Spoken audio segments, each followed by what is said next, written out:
इसकी शिकायत की गई थी, क्या चाहते हैं, पूरा प्रकरण बताइए। ग्राम सभा में 1991 में चकबंदी थी। चकबंदी में हमारे विपक्षियों ने करीब 60 से 70 बीघा जमीन हड़प लिया इन्होंने चकबंदी के दौरान मिली भगत करके, क्योंकि ये अध्यक्ष भी थे और प्रधान मौके पर भी थे और उसमें चकबंदी चल भी रही थी। गांव के कोई आदमी ज़्यादा उनके पीछे लगा नहीं, इसलिए इन्होंने इतनी जमीनों हड़प कर लिया।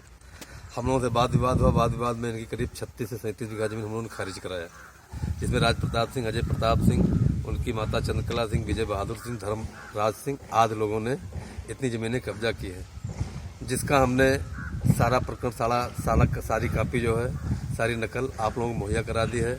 एसडीएम महोदय को हमने अवगत करा दिया है कि सारी जमीनें खाली कराई जाएं, इनके ऊपर अर्थदंड दिया जाए, तालाब की श्रेणी में जो जमीन है तो तालाब खुदवाया जाए, बंजर में जो जमीन है वो बंजर कराया जाए। बाकी उसमें करीब 7 से 8 लाख रुपए का पेड़ बेच लिया है, जो इसके पहले हमने सबको एप्लीकेशन सारे अधिकारियों सक्षम अधिकारियों को दिया है, उसकी रिकवरी इनसे कराई जाए। इनके ऊपर 420 का मुकदमा बना के जेल भेजा जाए। कितनी जमीन है जो अधिग्रहण अधिग्रहण की गई? करीब 35-36 बीघे जमीन है, जिसमें आधे से ज्यादा जमीन इनके पास है, बाकी इनके गुर्गों के पास है।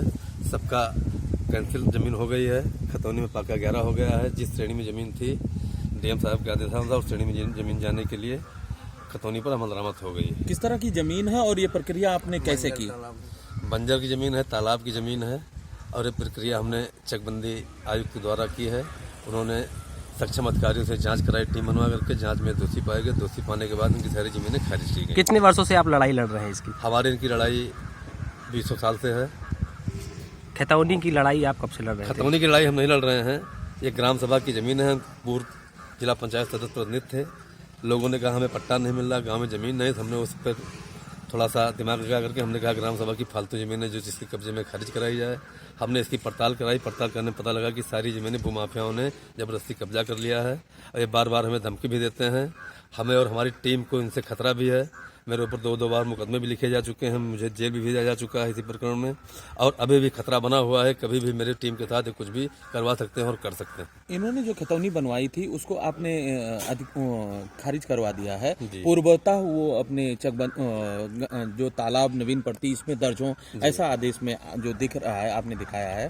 तो अब इसका अनुपालन हुआ है या नहीं हुआ? अनुपालन हुआ है, अनुपालन हो करके सब का पाका 11 से कट करके सारी जमीनें जिस दशा में थी उस दशा में पहुंच गई हैं। अब खाली हम एसडीएम महोदय से निवेदन करना चाहेंगे कि इनके ऊपर इनकी अपनी सारी टीम भेज के जांच कराएं, जहां पे जो जमीनें हैं वो खाली कराएं, प्लस जो इन्होंने बोया है, जोता है, उस पर इनको अर्थदंड दिया जाए और सारी जमीनें कुर्क की जाएं।